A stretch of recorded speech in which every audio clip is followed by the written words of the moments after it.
আপনাদের মধ্যে কেউ কেউ কি চান যে ডক্টর ইউনূসের নেতৃত্বে বা আপনারা বেশ কিছুদিন আসলে ক্ষমতা থেকে যান? আমাকে বেট ধরার জন্য, বাজি ধরার জন্য আমাকে আসলে প্রলুব্ধ করতেছে যে ইলেকশন কিছুতেই মে মাসের 30 তারিখের বা মে মাসের 1 তারিখের আগে হবে না। আমি যদি বাজি ধরি তাহলে বাজি কি এরকম ধরতে পারবো যে এপ্রিলের 30 তারিখের মধ্যে ইলেকশন হবে? আপনার ভাই নাকি বিএনপি থেকে নির্বাচন করার আগ্রহ প্রকাশ করেছেন। অনেকে বলছেন যে মানে আপনার ভাই জনাব হেমায়েত হোসেন সোহরাব সংসদ নির্বাচনে প্রার্থী হতে আগ্রহী।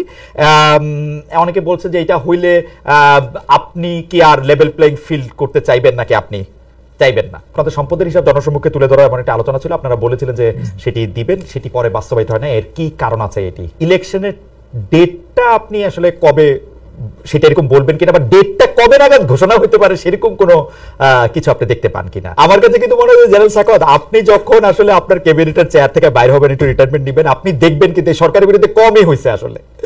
কারণ হচ্ছে যে কারণ আমি আপনাকে জানি যে আপনি আসলে আপনি সবসময় সরল পথের কথা বলেন। এই সরকার তো সরল পথ, সরকারের 2টা সেকশন 4 রকমের কথা করছে। আমি আপনাদের দেখাতে পারি যে যাই হোক সেটা অনেক বড় আলোচনা, কমই হইতেছে। আর সরকার চলতেছে আসলে ইউটিউবের ইনফ্লুয়েন্সারদের কথাই, কিন্তু আসলে ইউটিউবের ইনফ্লুয়েন্সাররা সত্য মিথ্যক একটা কথা বলে এটা নিয়ে অ্যাক্ট করে, রিয়েক্ট করে, কি করে না করে সেটা আমি এখন আর এটা নিয়ে আমি বলতে চাই না।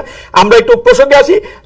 ওইটা যদি আবার আরেকটা লাইন বলতেন, উপদেষ্টাদের মধ্যে কি নির্বাচন নিয়ে 2 ভাগ বা 3 ভাগ আছে? কেউ কেউ আছে যে ডক্টর ইউনূসকে নিয়ে থাইকা যেতে চান, ছাত্ররা একদল, আপনারা যারা হচ্ছে মানে আপনি যদিও সোলজার কিন্তু অনেক বেশি সুশীল সমাজ বা সিভিল সোসাইটি, অনেক বেশি শিক্ষক, তো আপনারা যারা আছেন, আপনি ডক্টর সালাউদ্দিন আহমেদ, তারপরে হচ্ছে ওয়াহিদুদ্দিন মাহমুদ, তারা একদল, আবার মাঝখানে সৈয়দা রিজওয়ানা হাসান, আসিফ নজরুল, তারা আবার আরেক দল, ওরকম ছাত্ররা একদল, ওরকম আলাদা আলাদা করা আছে। কিছু দল আছে আবার নিষ্ক্রিয়, ওরকম আছে কিনা? মানে যদি আপনি বলতেন একটু।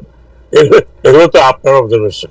দাদা এইটা বলা আছে আমার না, এর একটা বক্তব্য আমার না। মানে কেউ কেউ বলতেছেন কি স্যার, দেখেন যে প্রফেসর আসিফ নজরুল, ডক্টর সৈয়দা রিজওয়ানা হাসান, জনাব আদিলুর রহমান খান, তারা সবাই এক ডিপার্টমেন্ট থেকে এসেছেন, ল ডিপার্টমেন্ট। তারা অল্প একটু ছোট বড়, তারা একটা গোষ্ঠী, অ্যাটর্নি জেনারেল সহ। আবার কেউ কেউ বলতেছেন যে আপনারা যারা একদমই সিভিল সোসাইটি থেকে আসছেন, কেউ কেউ আপনাদেরকে বলতেছেন যে আপনারা যেহেতু রাস্তায় আন্দোলন করেন নাই, সেহেতু আপনাদের গায়ে আসলে এই অভ্যুত্থানের আঁচটা লাগে নাই, সেজন্য আপনারা এক পক্ষ, ছাত্ররা আবার এক পক্ষ, ডক্টর ইউনূস কোন পক্ষ না হইতে গিয়ে এক এক সময় এক এক পক্ষ, এরকম মনে হয়। যে এইটা নিয়ে যদি একটু বলতেন যে আসলে কি এরকম মতভিন্নতা আপনাদের মধ্যে আছে কিনা, বা ইলেকশন নিয়ে ওটা যদি একটু বলতেন। আচ্ছা ঠিক, আমি আমার পজিশনটা করি। ইয়েস, আমি তো মাঠে ছিলাম না, কিন্তু 15 বছর আমি কি করছিলাম আমার মতো,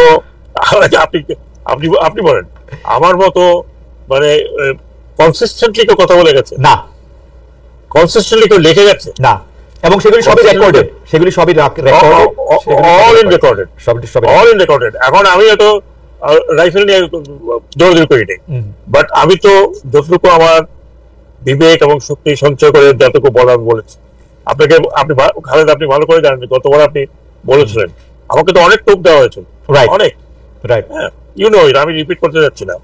আর তারপরে আপনি চিন্তা করেন কোন পর্যায়ে গেলে আমি দাঁড়িয়ে বলেছিলাম যে সৈনিকরা তোমরা গুলি করবে না, ড্রোন অফিসে বলছিলাম যে তোমরা কোনো অর্ডার দেবে না, because you are not part of ইট।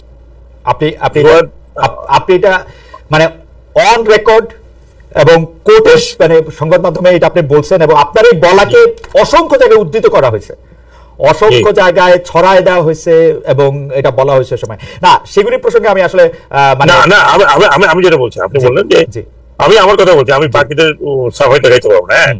আসিফ নজরুল সাহেব, তারপরে রেদওয়ানা, সবাই সবার অবস্থান থেকে নিজ নিজ দায়িত্ব পালন করছেন, আসলে মনে হয় পালন করেছে ওই সময়। আমি তো আসিফ নজরুলকে ছাত্রদের সাথে দেখতে সবচেয়ে বেশি, রেদওয়ানাকে দেখেছি, আপাও সবচেয়ে বেশি ছিলেন, আদিলকে দেখেছি, তারপর আরো অনেক কয়েকজনকে দেখেছি। তারা তো আমার সাথে সাহসী ভূমিকা পালন করেছে, তাই না? আমি না হয় একটা কোকুনের মধ্যে থেকে কথা বলেছি।